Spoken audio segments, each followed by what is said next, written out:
आज मेरी बहन और बहनोई मेरे घर आए थे, लेकिन बहन उम्मा के साथ थोड़ी देर पहले ही बाजार चली गई थी।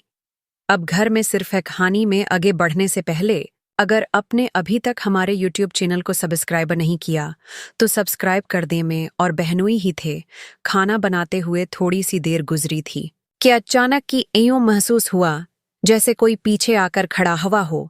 पीछे पलटकर देखा तो चंद लम्हों के लिए दिन धड़कना ही गोल गया। वहां पर मेरा बहनोई खड़ा था, जो बहुत अजीब व गरीब नजरों से मेरी तरफ देख रहा था।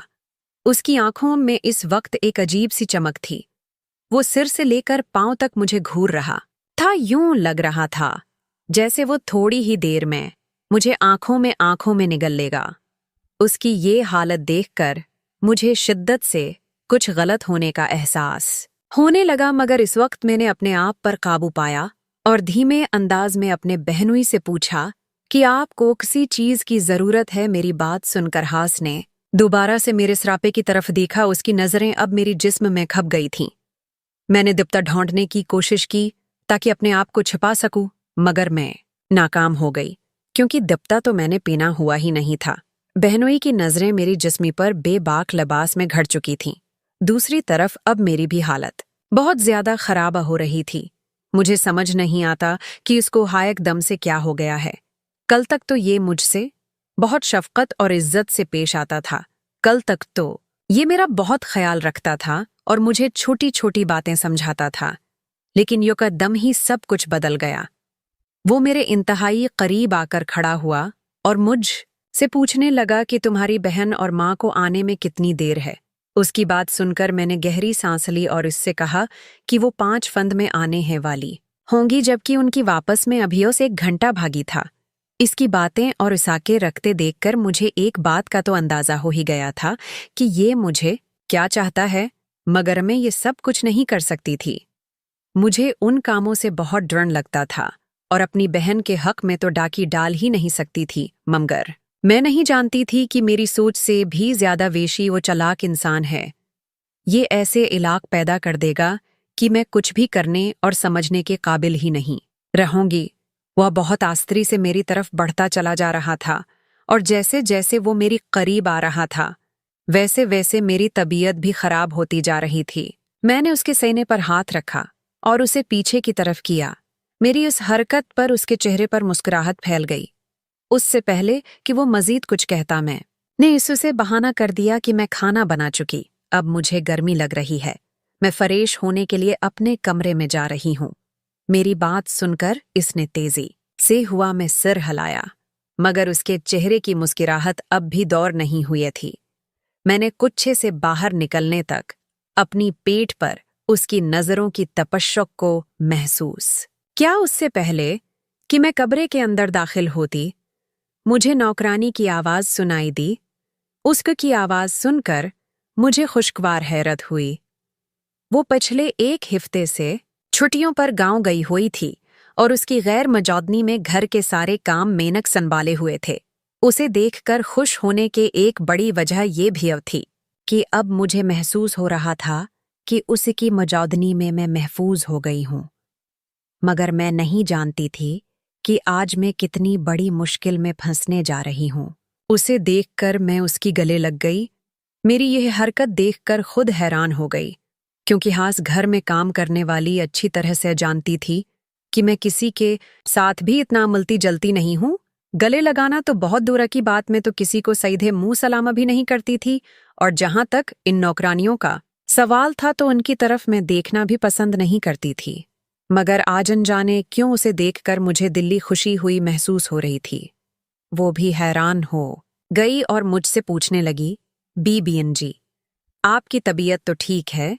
मैंने तेजी से हाँ में सर हिलाया और उससे कहा कि अब जल्दी से तुमने जाकर बाकी सारे काम करने हैं, जाओ संभालो काम। मेरी बात सुनकर वो किचन में चली गई।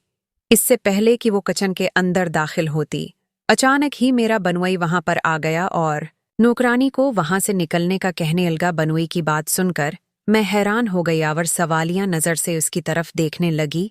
मुझे बिल्कुल भी उम्मीद नहीं थी कि वह नौकरानी को घर जाने का बोल देगा। नौकरानी शाह जो पंच रूम तला थी कभी वो मेरी तरफ देखती और कभी मेरे बनुई की तरफ देखती। अचानक उसने कहा कि बड़ी बीबी जी कहाँ पर हैं? मैंने उनसे बात करनी है। उससे पहले कि मैं कोई जवाब दे दी मेरा बनुई पहले ही बोल पड़ा।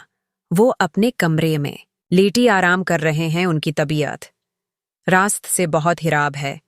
मेरी बीवी भियान के करीब ही बैठी हुई है।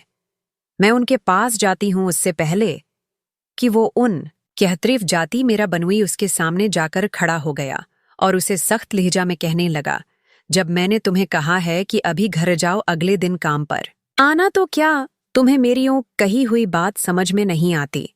इसका लहजा एकदम ही तब्दील हो गया था। उसका चेहरा गुस्से से लाल हो गया था। मैंने आज से पहले उसे इतने गुस्से में नहीं देखा था। नौहक रानी भी खौफजदा हो गई और माफी मांगते हुए कहने लगी, मुआफ कीजिएगा साहब, मैंने आपको गुस्सा दिलाया, मैं बस जा ही रही हूं। इसकी ये बात सुनकर मेरे दिलभद बड़ी तरह से खापे लगा।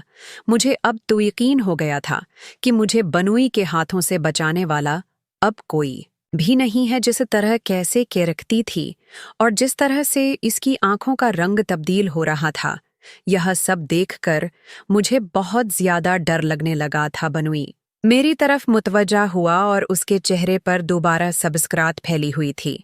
वो मुझे कहने लगा कि आज मैं तुम्हारे साथ हर वक्त गुजारना चाहता हूं। आज मुझे इन लोगों की दखलंदाजी नहीं चाहिए।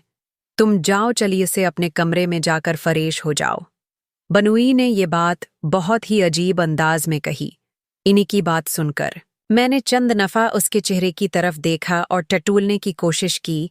कह आखिर उसके ज़हन में क्या चल रहा है और जो चीज़ मेरे दिमाग में आई, लेकिन उसके ज़हन में जो भी चल रहा है वो मेरे लिए बिल्कुल भी ठीक नहीं है। मैंने उसे कहा कि आप मेरे साथ क्यों वक्त गुजारना चाहते हैं और ऐसी कौन सी बात है जो आप मुझे तन्हाई में करना चाहते हैं? अगर कोई बहुत ज़रूरी बात है तो आप मुझे अभी कहीं दें। मुझसे इतना ज्यादा इंतजार नहीं होगा। मेरी बात सुनकर वो खुलकर हंसने लगा और कहने लगा, ये बातें जो मैं तुम्हें बताने वालों, ये करने वाली नहीं बल्कि समझाने वाली हैं। तुम्हें मैंने अच्छी तरह से समझाना भी है, शायद मुझे काफी देर लग जाए। उसने मुझे मुस्कुराते हुए कहा, कोई बात नहीं, मैं तुम्हारा इंतजार कर लूंगा। मैंने फैसला किया था कि 1 घंटे बाद ही बाहर निकलूंगी, क्योंकि मुझे पता था कि 1 घंटे बाद इम्मा वापस आ जाएंगी। 5 मिनट पहले ही मैंने इम्मा को कारल की थी और आन से पूछा था। इम्मा ने मुझे तसल्ली दी थी और कहा था कि फिक्र मत करो, बस 1 घंटा ही लगेगा। मैं भी मुस्कुराते हुए अपने कमरे में चली गई। मुझे पता था कि यह मुझे कुछ भी नहीं कह पाएगा और मैंने फैसला किया था कि अगली बार एहतियात करूंगी। मुझे अपने वजूद पर उसकी नजरें बालकल भी अच्छी नहीं लग रही थी और ना है। उसकी देखने का अंदाज मुझे पसंद था। मुझे बहुत ही गुस्सा आ रहा था, मगर मैं गुस्सा पीने के अलावा कुछ भी नहीं कर सकती थी। ये एक ऐसी बात होती जिसके बारे में मैं अपनी बहन को भी नहीं बता सकती थी। अगर आपको वीडियो अच्छी लगे तो प्लीज़ चैनल को लाजिमी सब्सक्राइब करें। शुक्रिया।